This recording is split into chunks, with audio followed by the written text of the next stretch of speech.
punong barangay Quirino Sarono. Members of Sangguniang Barangay, barangay employees, community leaders, kabarangay Southside, magandang hapon po. Serving people is like serving our God. As to serve God is to serve others. This is how my administration did as my guiding principle for almost 28 years. Nagbibideo ako. Thank you, Lord, for this wonderful journey. Thank you for your wisdom, courage, and strength. Salamat po, Panginoon, sa pagsama at pagbigay mo ng kasagutan sa lahat ng dasal ko. And most especially, thank you, Lord, for being a channel of your blessings. My political career started as SK chairperson. Congratulations sa inyo mga SK. Nakalimutan ko kaya kayong tatiin. I was very young, very studious. Konti lang ang friends at laging naka-minister. Di ba, Ivanji? Marami ang nagtaka bakit ako ang napiling standard bearer ng Makati nung pagtakbo ko bilang SK. Hindi ako anak ng military, isa akong anak ng sibilyan, na kung saan 95% na nakatira dito ay mga sundalo. Marahil napakita natin ang dedication sa serbisyo publiko. Sa 6 na taon na panunungkulang bilang SK chairperson, ito ay nagbukas sa akin para tumakbo bilang barangay kagawad. Mas pinili ko ang maging public servant kesa maging flight attendant. Flight attendant pala siya. Marahil ito ay impluwensya ng aking ama. Attendant pala siya. Sa aking 2 termino bilang kagawad, ako ay consistent number 1 at dahil sa iyan. Maraming nalibago sa style ng aking leadership. Merong natuwa, meron namang hindi. Pero ang tali kong baon ay ang paniniwala na panahon na para baguhin ang klase ng pamumuno. Babae, bata, may tapang, at paninindigan. Ngunit may puso at may direksyon sa pamumuno. Unti-unting natanggap ng mamamayan ng Barangay Southside ang inoffer kong liderato. Kung kaya't mula 2020, sobra-sobra ang suportang natanggap ko po. Mula kabataan, senior citizen, at lahat ng residente ng Barangay Southside. Sa aking 3 termino bilang punong barangay, pinaramdam ninyo ang pagmamahal sa akin. Lahat ng laban ko ay sinamahan niyo ako. At sinigurado ninyo na lalampasuhin natin ang lalaban sa atin. Dahil dyan, tinumbasan natin ng sipag at pagtataguyod na maserbisyohan ng buong Southside. Maraming imposible, ngunit nagawa natin dahil sinamahan ninyo ako. Maraming nagbago at maraming nabago. Mula noon hanggang ngayon. Di kalidad na serbisyo na kaliwat kanan na kinilala hindi lamang sa lungsod ng Makati, kundi sa buong rehiyon. Kaya ang Southside noon ay ibang-iba na ngayon. Taas noon nating ipinagmamalaki ang lahat ng nakamit nating tagumpay dahil sa pagkakaisa natin at pagtitiwala niyo sa akin. Bilang Pangulo ng Liga ng mga Barangay sa Makati at umupo bilang ex-officio member ng Sangguniang Panglungsod, ang inyo pong lingkod ay kauna-unang naging konsihal dito sa Barangay Southside. Naging ingat yaman ng mga barangay sa buong Metro Manila. Isang pribilehiyo sa taga Southside ang mabigyan at mapabilag sa hanay ng mga magagaling na leader sa buong bansa. Hindi madali ang pagiging punong barangay. Maraming pagkakataon na gusto ko na rin bumigay. Pero sabi ko nga, pag leader ka, dapat resilient ka. I was able to lead with integrity, empathy, and a clear vision, and embrace challenges as opportunity to grow. We are able to equip with the necessary competencies, not only in terms of administrative capabilities, but also the focal area of good governance. Kaya, payo at hamon ko sa inyo, mga bagong halal dito sa Southside, isa puso ang pagiging lingkod bayan. Ano man ang titulo ninyo, sa oras na kayo ay tumungtong sa barangay na ito, kayo ay mga public servant na. Tungkulin ninyong paglingkuran kami at makapaghatid ng tamang serbisyo sa mamamayan ng Southside. Develop and implement programs that address the needs of our constituency and seek to improve people's quality of life and promote community members' well-being. Magserbisyo kayo dahil hindi kayo ang pagsisilbihan ng barangay na ito. Respect is earned, not given. So you should lead by example. Sa mga empleyado ko na naharas, job well done. Alam kong sa tuwing lumalaban tayo, puyat, pagod, at nakaka-drain ng utak ang ginagawa ko sa inyo. Maraming revisions, rejections ang natatanggap nyo sa akin.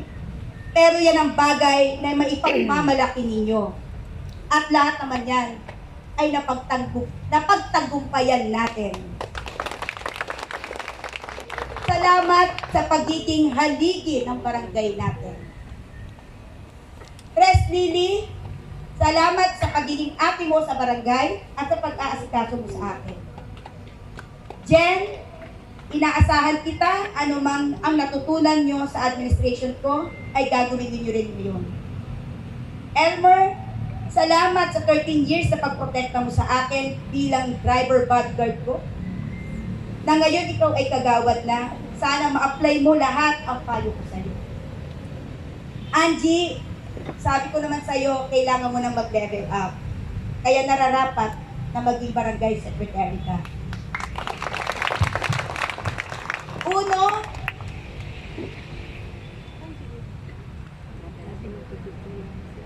magaling ka at nakita ko yan. Malayo ang mararating mo at naniniwala ako sa kakayanan mo. Nahirapan ka man sa tuwing magpapagawa ako ng presentation ko, pero ngayon, isang repaso na lang, okay na sa akin. Approve agad. Dati ho, nakakalimang revision niya si Uno. Jobert, I hope na boost ko yung personality mo. First, nung bigla kang nagiging event director, paghusaya mo pa yan dahil marami pa kayong programang gagawin dito sa barangay. And most especially, sa pagiging kagawad mo na ngayon, hinahangaan kita. Alvin, I really believe in your talent. Please continue kasi kailangan ka ng barangay. Doc Rani, I want you to know that I respect you so much. I know maraming chances for your career advancement, pero mas pinili mong maglingkod sa Southside kahit hindi rewarding ang sweldo. Sa mga core, hindi ko na kayo iisa-isahin, pero pinahanga ninyo ako. Salamat sa inyong lahat. Hazel, salamat sa pagtutok ng mga documents natin. walang magsasabi na may kulang o hindi maganda ang mga documents natin dahil maibibigay natin to, may itatransmit natin to sa pamumuno ni Kapitan Sarono na malinis at tayo ay makakapagkamit ng good financial housekeeping. Ba't ka umiiyak? Yun lang kailangan kang suplayan ng pagkain mo araw-araw. Timot, salamat sa supply ko ng malunggay at papaya. Pero lagi mong nakakalimutan yung manok para maging tinola. Toti, salamat sa bayabas na binibigay mo kahit puro uod na. Pero na-appreciate ko. Na-appreciate ko yung lagi mong binibigay na bayabas. Iday, salamat sa pag-aalaga mo sa opisina. At ikaw ang pinagkakatiwalaan ko sa lahat ng empleyado. Tumayo ka nga, Iday. Yan po si Iday.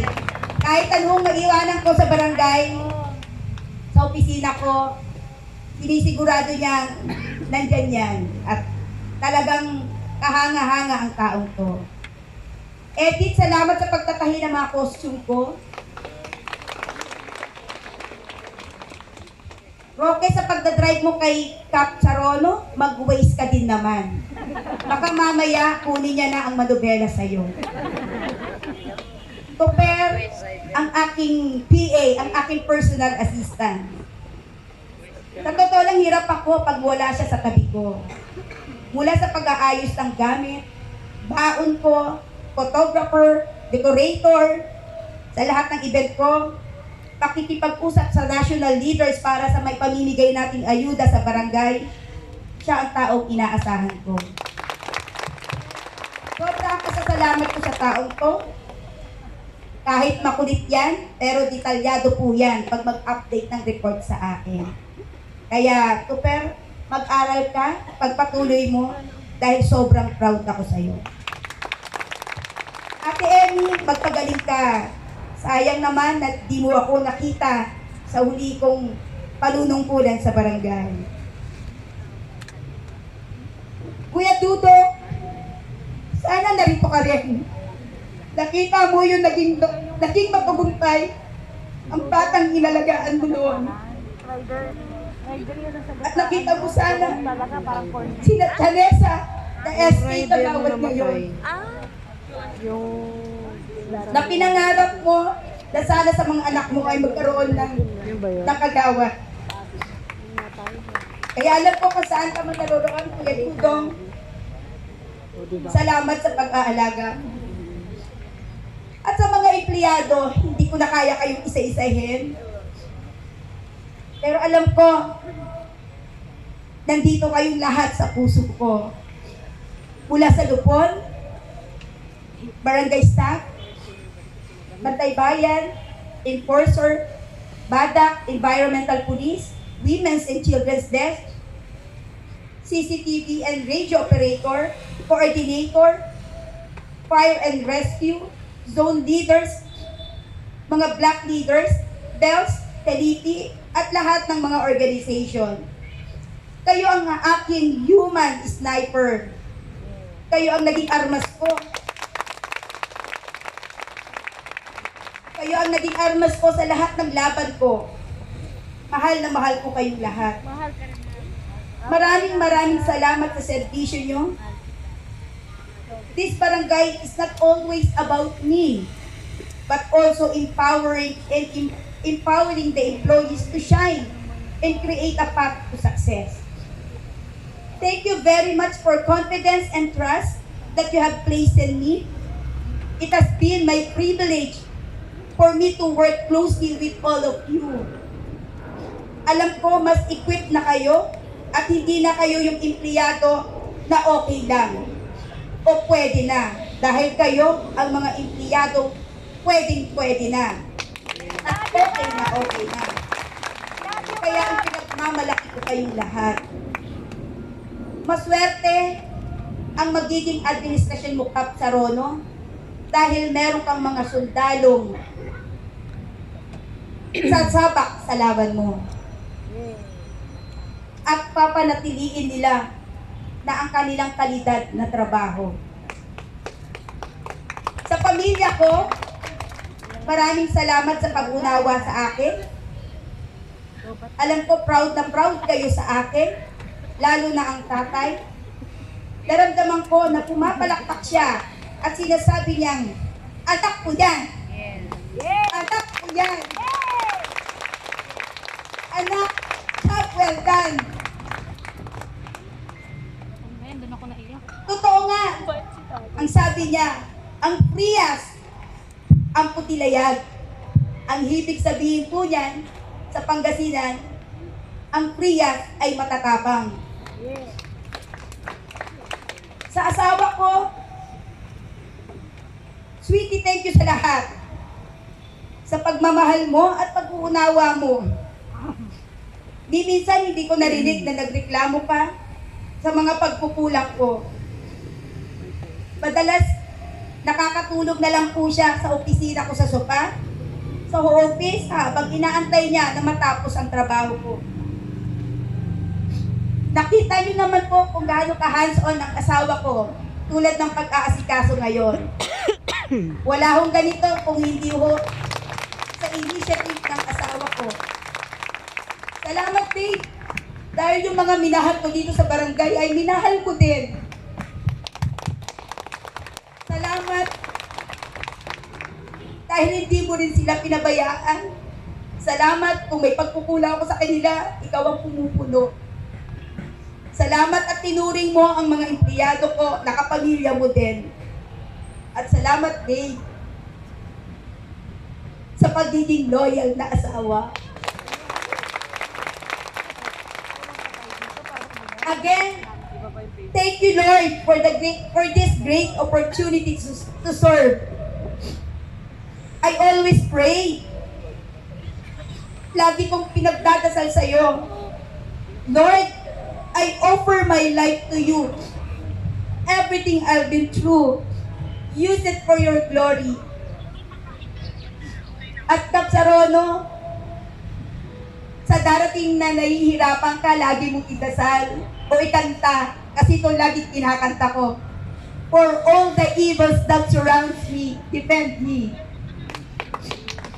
At sa buong barangay Southside, salamat sa pagiging pamilya nyo at pangalawang tahanan ko sa loob ng almost 28 years.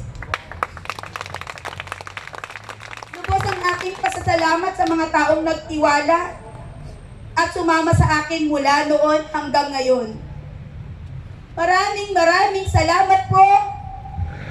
Isang karangalan ang mapaglingkuran ko kayo at naniniwala sa aking advokasya ng one dream, one goal, one community,